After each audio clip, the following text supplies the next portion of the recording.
Buri kipe yitabiriye irushanwa rya Sekafa Kagame Cup yari ifite inzozi n'icyizere cyo kugera kure muri irushanwa. Bamwe baje bizeye kugera muri kimwe cya kabiri, abandi bizeye kugera ku mukino wa nyuma. Naho abamvaga bakomeye cyane bose bari bafite intego imwe gusa yo kwegukana igikombe. Cyane cyane ko harimo amakipe akomeye nka Simba yo muri Tanzania, Singida Black Stars yo muri Tanzania yari yiteguye gutwara iki gikombe inshuro ya kabiri. Hakaba harimo n'andi makipe akomeye nka Vipers, harimo n'ikipe ya Jamus. Ariko nk'uko bisanzwe muri ruhago, si inzozi z'amakipe yose zisohozwa. Uko imikino yagiye ikinwa, hari amakipe yasezerewe hakiri kare cyane, andi aviramo muri kimwe cya kabiri, kugeza ubwo hasigaye amakipe abiri gusa, ariyo Rayon Sports na Gor Mahia agiye guhatana igikombe cya Sekafa Kagame Cup 2026 kiri kubera mu Rwanda, ukiri buze gukinirwa kuri Stade Amahoro. Ku ruhande rwa Rayon Sports, ikipe ihagarara u Rwanda yanyuze mu rugendo rutari rworoshye, ariko ikomeza kwerekana ko ifite ubushake bwo kugera ku ntego yayo.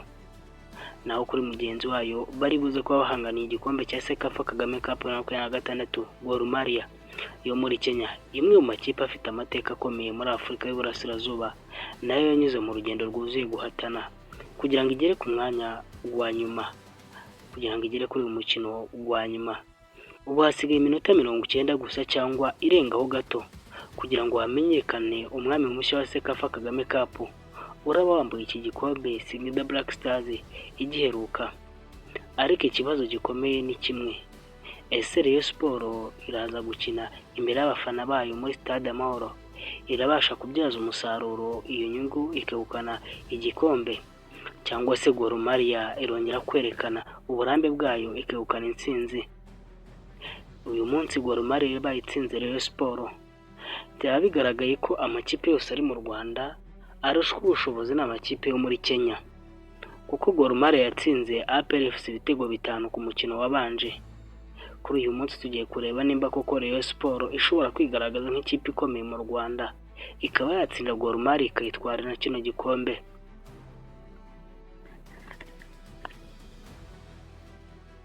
Kugera kuri finali ntabwo byabaye impanuka, ni urugendo rwuzuye akazi gakomeye, kwihangana no gukomeza kwizera intego, nubwo hari ibihe byasabaga gukina umukino ku mukino. Rayon Sports yinjiye muri Sekafa Kagame Cup ifite igitutu kinini. Ntabwo yari ihagarariye abafana bayo gusa, ahubwo yari ihagarariye n'umupira w'amaguru w'u Rwanda. Buri mukino yakinaga, ibihumbi by'abafana byari bitezeho intsinzi. Mu mukino yabanje, Rayon Sports yerekanye isura y'ikipe ifite gahunda, ntibyari ugusatira gusa, ahubwo yari ifite uburyo bwo kurinda izamu no kugera ku mukino ikanawugenzura. Hari aho byasabaga kwihangana iminota myinshi, hari naho byasabaga gukoresha amahirwe make yabonekaga. Icyashimishije benshi nuko abakinnyi bagiye bagaragaza ubufatanye bukomeye, uhereye ku izamu, ba myugariro, abakina hagati kugeza ku basatira. Buri wese yasaga n'umva inshingano ze. Nubwo bimeze bityo ariko hari ikintu kimwe cyagaragaye muri uru rugendo: Rayon Sports yagiye ibona amahirwe menshi, ariko kuyavanamo ibitego ntibyabaga byoroshye. Ibyo ni ikintu kizaba gisaba kwitabwaho cyane kuri iyi finali ibura amasaha make ngibe, kuko umukino nk'uwo ushobora guhitanwa n'igitego kimwe gusa. Naho Gor Mahia yo yageze kuri finali ku bw'amahirwe. Ni ikipe ifite amateka akomeye muri ruhago ya Afurika y'Uburasirazuba kandi yamenyereye amarushanwa nk'aya. Abakinnyi bayo bafite ubunararibonye bwo gukina imikino y'igitutu, bazi uburyo bwo gutuza umukino igihe bibaye ngombwa, kandi bazi no guhana amakosa yabo ya mukeba. Ibi bivuze ko Rayon Sports itagomba kwinjira mu kibuga yizeye gusa ko iri mu rugo, ahubwo igomba gukina iminota yose yitonda, kuko amakosa make ashobora kwituma itagera ku mukino itagera ku gikombe.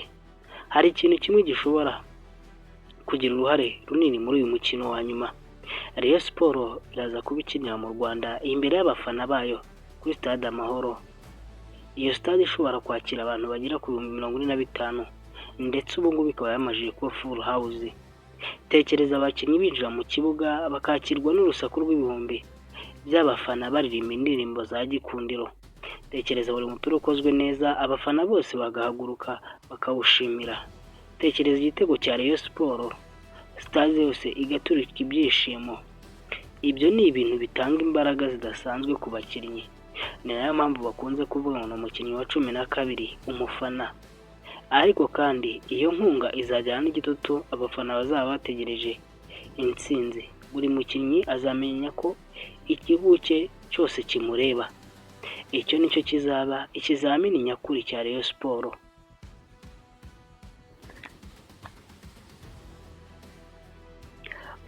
Iyo havuzwe finali akenshi ntabwo aba ari ikipe yose iyitsinda. Kenshi usanga hari umukinnyi umwe cyangwa babiri bahindura amateka y'umukino. Rayon Sports iraza kuba yiringiye ko abakinnyi bayo baraza gukina bafite umutuzo n'icyizere. Abasatira barasabwa gukoresha amahirwe yose babonye, kuko amahirwe muri finali aba ari make cyane. Abakina hagati mu kibuga baraza kuba bafite inshingano yo kugenzura umuvuduko w'umukino, bakarinda Gor Mahia kubona umwanya wo kwiharira umupira. Naho ba myugariro n'umunyezamu baraba bafite akazi katoroshye ko guhagarika ba rutahizamu ba Gor Mahia bashobora gutanga ikibazo igihe cyose. Ku ruhande rwa Gor Mahia nabo baraza kuba bafite icyizere cy'uko ubunararibonye bwabo buraza kubafasha.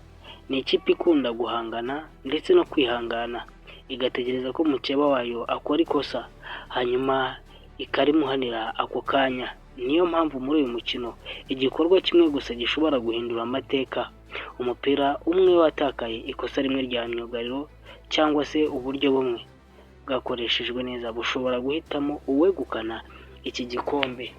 Abenshi baraza kuba bareba ba rutahizamu n'abazamu, ariko ukuri ni uko intambara nyamukuru iraza kubera hagati mu kibuga.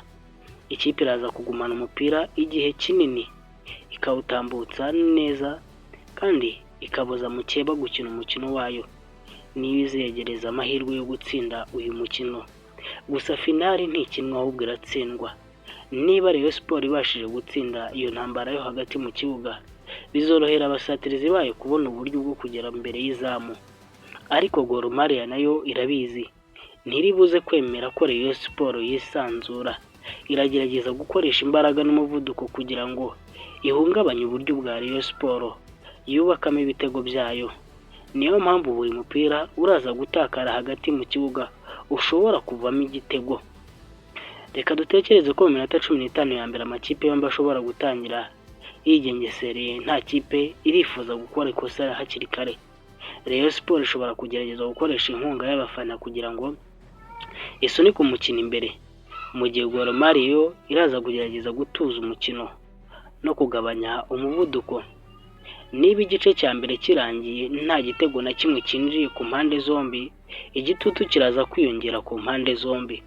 Mu gice cya kabiri abatoza baratangira gukora impinduka. Aha niho umukino ushobora guhindukira.